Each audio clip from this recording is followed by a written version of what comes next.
절대선이란 존재할까? 라는 제목으로 하나님 말씀을 전할 때 크신 은혜가 있기를 축원합니다. 아멘. 절대선, 절대진리란 세상에 존재합니다. 신이 계시기 때문이죠. 그 신은 절대자시며 전능자시며 우주를 지은 창조주요 통치주십니다. 그분이 지으셨기에 절대적인 선과 진리가 존재함을 느끼고 삽니다. 그러나 무신론적인 자연주의 진화론자들은요, 절대선, 절대진리 그런 거 존재하지 않는다 주장합니다. 존재하지 않기에 신도 존재하지 않는다고 주장합니다. 과연 그럴까요? 사람의 태도나 언행에 대해 우리는 옳고 그름을 따집니다. 옳고 그름을 따지지 않고 살 수는 없습니다. 그런데 옳고 그름을 따지지 않고 살게 되면 누군가에게 피해를 주거나 자신이 엄청난 피해를 보게 됩니다. 옳고 그름을 따진다는 것은 따질 어떤 기준이 있었기 때문입니다. 그 기준은 어디서 생겨난 걸까요? 그 기준은 어느 날 아침에 생긴 것도 아니고 다수의 합의에 의한 것도 아닙니다. 그 사회의 전통이요, 간습이요, 문화에 속하는 것으로 보이지만 아닙니다. 그것을 능가합니다. 넘어섭니다. 바로 이런 것입니다. 도의, 도리, 신의, 인륜, 예의, 매너, 에티켓, 친절, 배려, 양보, 약속. 아주 보편상식적인 가치이죠. 이런 걸 누가 정해놓았을까요? 역사상 정해놓은 사람은 없습니다. 이제부터는 우리나라는 신의를 지키기로 하자. 그랬을까요? 이런 것을 우리는 보편적인 도덕, 가치나 질서라 부릅니다. 이런 가치나 개념은 누가 가르쳐주지 않아도 우리는 옳고 그름을 알게 됩니다. 절대 선이나 절대 진리가 없다고 주장하는 사람도 그들도 누구에게 거짓말로 속거나 타인이 자신에게 약속을 어겼을 경우에 또 하거나 길 가다가 소매치기를 당했다? 그런 것들을 좋아할 사람은 없을 겁니다. 예를 들어 타인을 미워하여 죽이고 싶어하는 사람이 있습니다. 그런데요, 그런 사람도 자신은 살고 싶어 한다는 거죠.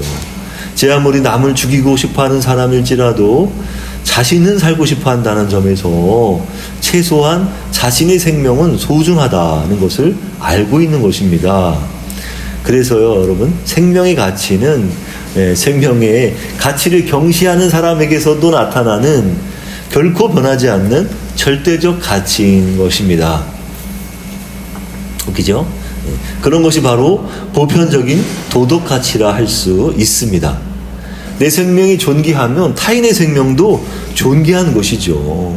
이런 것은 어느 시대에 어느 문화를 막론하고 어디에서나 통용될 수 있는 도덕이자 가치입니다. 이런 것은 인간이 만든 고안물이 아니에요. 그러나 전신분석학 창시자 프로이트는 도덕 규범은 시대에 따라 변한다. 과학만이 지식의 출처다. 어떤 지식도 신에게서 유래된 것은 아니다. 주장합니다.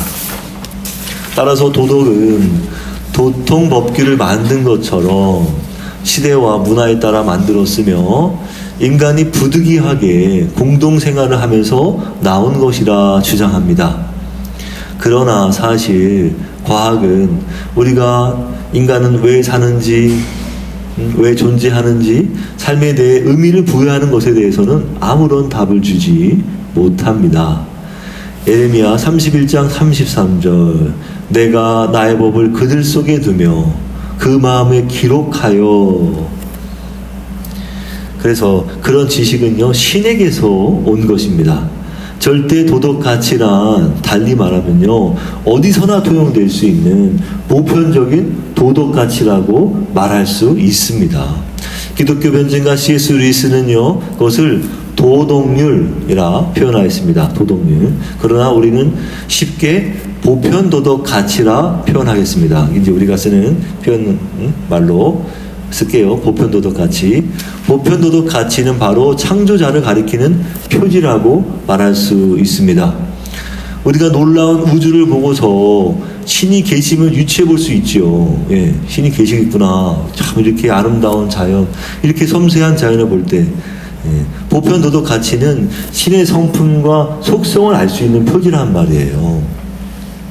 우리가 어떤 사람에 대해서 알려면 그 사람이 사는 집보다는 그 사람 마음을 알아야 그 사람에 대해서 알 수 있듯이 말입니다.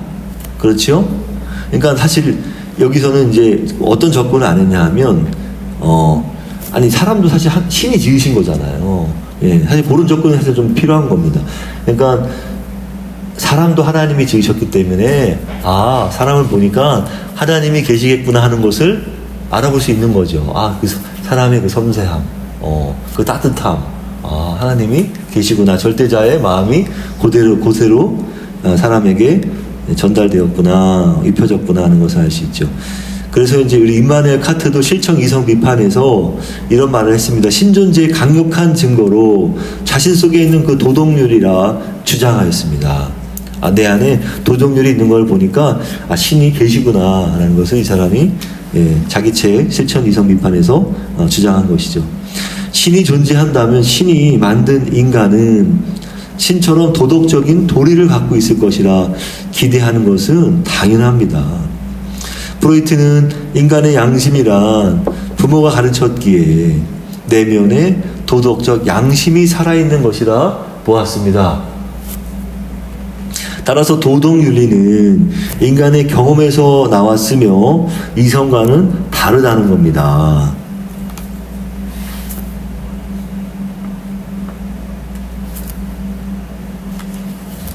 C.S. 루이스는 부모의 교육에는 일정 부분 동의하지만 그렇다고 해서 보편 도덕 가치는 인간이 고안했음을 말하는 건 아니다 라고 C.S. 루이스가 말하고 있습니다.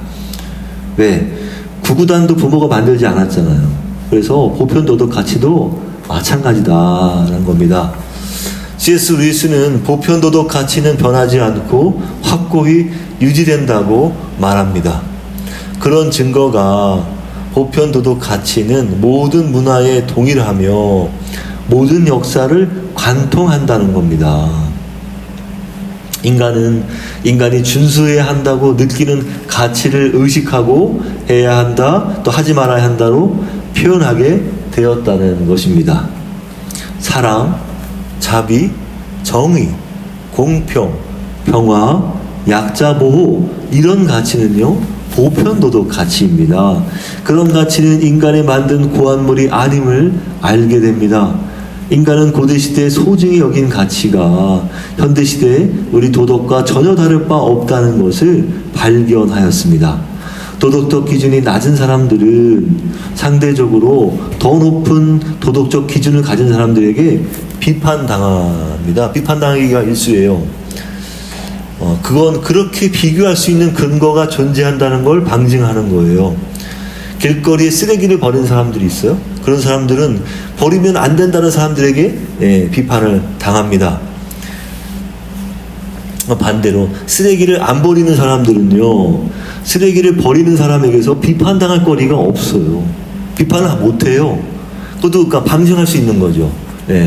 간접 증거가 되는 거죠. 아, 저 사람들은 비판할 거리가 없어. 왜? 쓰레기를 안 버리고 있으니. 뭐라고 할 말이 없는 거야. 그러나 신이 없다고 주장하는 무신론자들은 인간의 도덕성이 신과는 아무 관련이 없다고 주장합니다. 도덕성이 신에게 근거했다거나 신에게서 유래했다는 것을 불인정합니다. 인간은 신 없이도 얼마든 선할 수 있다는 겁니다. 만약 여기서 신이 배제된다면 절대 타협될 수가 없는 가치들은 과연 어디서 오는 걸까요? 그들의 주장대로 하나님의 가치인 사랑과 자비와 공평과 정의와 평화와 약자 보호는 인간이 개발한 건가요? 그런 게 인간의 자연주의적 진화의 산물에 불과한 것이라면 어떻게 이게 그런 가치가 여지껏 모든 이들에게 지켜지며 남아있을 수 있었을까요? 가장 소중한 가치라고 인간이 여기냔 말이에요. 보편 일반적인 가치가 될 수 없었을 것이다. 당연한 거 아니겠습니까? 왜? 자연주의적 진화의 산물이면 그 사람들이 인간 존엄의 가치를 중요하게 생각합니까? 아니잖아요. 무의미한 것이라고 보잖아요. 열등한 것은 쇠퇴하고 우등한 것만 남는 양육강신과 적자 생존의 가치가 그 사람들이 주장하는 가치잖아요. 그런 가치가 어떻게 인간 누구에게나 사랑과 자비와 공평과 정의와 평화, 약자보를 말하냔 말이에요. 주장하냔 말이에요. 모순이잖아요. 함께 할 수가 없는 겁니다. 개념이 부딪혀요. 가치가 부딪힙니다. 무신론적인 진화 개념은 절대 인간을 존엄한 존재로 보지 않습니다. 그래서 선과 도덕성이라는 것도 의미가 없는 것이죠. 인간이 왜 선한 일을 해야 하고 나쁜 일을 해서는 안 되는지 그들은 설명할 수가 없는 거예요. 논증할 수가 없는 겁니다. 다 무의미한데 인간에게 존엄한 가치란 없는 것입니다.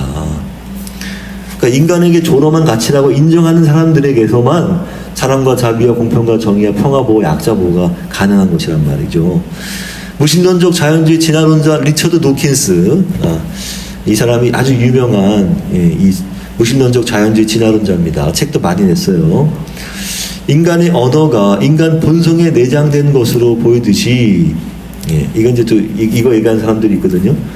도덕성도 그저 인간에게 내장되었다라고 보는 거예요. 하버드대 생물학자 마크 하우저의 주장을 인용하였습니다. 이 리처드 도킨스가. 그러나 인간 본성에 그 도덕성이 내장되었다는 주장은 도리어 성경 말씀을 대변하는, 성경 말씀을 오히려 어떻게 합니까? 논증하는 주장이다. 대변하는 주장이다. 라고 보는 것입니다. 훨씬 맞아요. 거기에. 왜? 인간의 본성이나 인격이나 자연주의 진화물이 아니라 하나님의 형상대로, 하나님의 성품대로 지어진 것이기 때문에 의롭고 선하신 하나님의 형상대로 인간은 도덕성을 타고난 존재라는 것을 증명해 줄 뿐이란 말이에요. 더구나 그들은 절대적 가치란 인정하지 않습니다. 인간도 진화된 존재로 보듯이 도덕이란 상황에 따라 생긴 가치라고 보는 것이죠. 그래서 무신론적 자연주의 진화물은 참일 수가 없는 거예요. 참이란 개념이 없어요. 전혀. 참 진리란 뜻이죠. 이성이라는 것이 우연적 결과물이라면 도덕이란 객관적일 수가 없는 것이죠. 그 사람들은 이성이라는 것도 우연적 결과물로 본다는 거예요. 그들이 보기에 트럼프 네타냐후 도덕과 기독교의 도덕에는 아무런 차이가 없는 것입니다. 그러니까 지금 요거 두 개를 비교하려고 하는 거예요. 지금 트럼프와 네타냐후를 한 묶음으로 지금 묶었어요. 그리고 기독교의 도덕과 지금 이렇게 차이를 구별하려고 합니다. 보십시오. 트럼프는 뭐라고 얘기하냐? 힘이 정이다. 이렇게 얘기하죠. 그 사람의 행동은 다 그걸 말하고 있습니다. 그 네타냐후는 뭐라고 얘기하냐? 유대인은 학살 피해를 당했으니 타민족을 학살해도 된다. 그런 주장을 하잖아요. 이 두 개를 비교해 볼 때, 기독교의 도덕과 비교해 볼 때 어떻습니까? 기독교는 성경에서 사랑과 자비와 정의와 공평과 평화와 약자보호를 말하는데 어떻게 맞냔 말이에요, 서로가. 그런 도킨스의 주장대로 따지자면 이들 중에 하나를 우월하다고 고르는 것은 무의미한 일이다. 그것조차도 무의미하다. 웃기는 얘기죠. 이제 그러나 실제 도덕 가치를 따진다면 가치는 우열을 가릴 수 있잖아요. 그렇죠. 뭐가 좋고 뭐가 더 훌륭하고 뭐가 더 이 저열한 것인지 열등한 것인지 알 수 있잖아요. 상대적으로 우월하고 상대적으로 열등한 것이 당연히 있잖아요. 이런 도덕 가치를 비교한다는 것은 우리 안에 무엇이 있다? 어떤 기준이 있구나라는 것을 인정할 수밖에 없는 것입니다. 그러나 리처드 돈킨스는 이런 말을 합니다. 자신의 저서에서 수많은 사람들을 죽게 한 원인이 단지 인간이 DNA를 따르고 있었을 뿐이다. 인간이 DNA를 따르고 있다. 이런 얘기를 한다는 겁니다. 내장되어 있다. 그러니까 아까 내장되어 있다는 아까 얘기했듯이 본성에 내장된 것이 폭력이다는 것이죠. 그래서 가해자들은 잘못이 없고 악하다고도 말할 수 없다는 거예요. 그럼 자신의 가족이 그런 처참한 죽음을 당해도 그런 말이 나올 수 있을까요? 네, 나올 수 없겠죠. 한마디로 도킨스의 결론은 이 사람은 결론을 그렇게 얘기합니다. 우주라는 존재는 아무 의미가 없다고 말하는 겁니다. 세상 모든 게 다 무의미하다는 거예요. 그렇다면 자신의 말도 역시 의미가 없는 말이라고 말하는 것이죠. 우주가 모든 전체를 다 포괄하는 그런 언어인데, 그러면 우주가 의미가 없으면 자신도 의미가 없는 것이고 자신의 말도 의미가 없는 것이라는 거죠. 진화주의자의 주장대로라면 도덕이란 인간에게 내장된 게 아니라 비도덕에서 도덕으로 진화했다, 이렇게 말해야 논리적으로 맞는 거 아닌가요? 근데 그렇게 논리적으로 말할 수 있는 진화론자가 하나도 없어요. 그런 능력이 없어요. 그렇게 도덕이 발전했다고 논증할 수 있는 학자가 아무도 없는 것이죠. 그러니까 그게 말이 안 되는 거예요, 그 사람들에게는. 자기들도 모순에 갇혀 있는 것입니다. 도킨스의 말대로 우리가 소중히 여겨온 그 도덕 가치가 무의미한 것이라면 왜 많은 사람들에게 우주가 무의미하다 이런 얘기를 알릴 필요가 있을까요? 그것조차도 무의미한 일인데 말이죠. 자신도 그 무의미에 들어가는 거 아닙니까? 스스로 모순되는 일을 하는 것뿐이라는 거죠. 그러니까 무의미한 일을 열심히 하고 있어. 자기가 무의미한데. 그래서 무의미를 주장하는 무신론적 자연주의 진화론자들은 생명을 경멸하고 차별하면서 성과 학을 분별할 수 없다라고 주장하는 겁니다. 그런 가치로는요, 여러분, 이 세상이 계속 유지될 수 있었겠습니까? 세상을 이롭게 한 가치관이 아니잖아요. 야만의 세상으로 만들 뿐입니다. 그럼 세상이 유지되겠습니까? 어디까지 유지되어 왔을까요? 아니죠. 망하는 겁니다. 그래서 선과 악은요, 임의로 설정된 게 아니란 말이에요. 절대적 가치에서 내려온 겁니다. 그래서 우리에게 보편 가치가 된 것이에요. 누구에게나 다 보편적으로 타당한 가치가 된 것입니다. 그래서 우리는 객관적인 보편적인 도덕 가치 제공자 없이 우리는 이 객관적이고 보편적인 도덕 가치를 가질 수가 없는 것입니다. 누구에게나 보편 타당한 도덕이 존재한다면 그건 절대선인 것이고 절대 가치인 것이고 참 진리라고 말할 수 있는 것입니다. 그럼 그런 절대 가치를 제공한 절대자가 없다는 논리는 안 맞는 것이죠. 절대적 도덕 가치가 존재하면 절대적 존재도 존재한다 논리가 맞는 겁니다. 그렇게 하나님 없이는 절대 가치도 없고 선도 없고 도덕도 있을 수 없습니다. 근데 보니까 절대 가치도 있고 선도 있고 도덕도 있는 것을 보니 하나님이 있네 라는 얘기예요. 도덕의 가치가 무의미하지 않고 아주 의미가 있다면 내 생명이 소중하고 우리 가정이 소중하며 우리가 배우고 지켜온 가치가 모두 소중하다는 것을 깨닫게 합니다.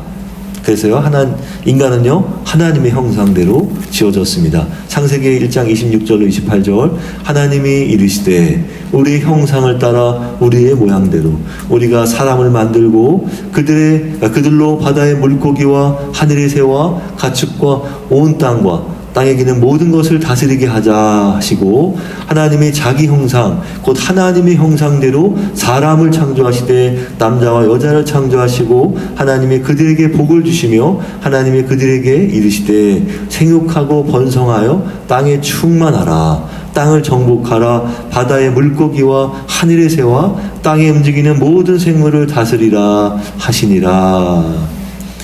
아멘. 따라서 인간은요, 하나님을 닮았으며 하나님의 성품을 닮았습니다. 우리 내면에 있는 목소리가 양심입니다. 양심. 이 양심은요, 보편적인 도덕 가치를 천부적으로 내장하고 있는 것이에요. 하나님께서 천부적으로 본성적으로 주신 그런 성품인 것입니다. 그분의 뜻대로 살면 양심이 점점점 이렇게 계속 깨끗하게 유지되고 있겠지만 막 살면은 그 양심도 타락하게 되어 있어요. 그래서 여러분 어떻게 살아야 합니까? 우리가 그분의 뜻대로 살면 이 세상은 악과 고통이 줄어들 것입니다. 그렇겠죠? 그분을 경외함으로 의롭고 선하게 살아가는 예 하나님께 되시길 빕니다.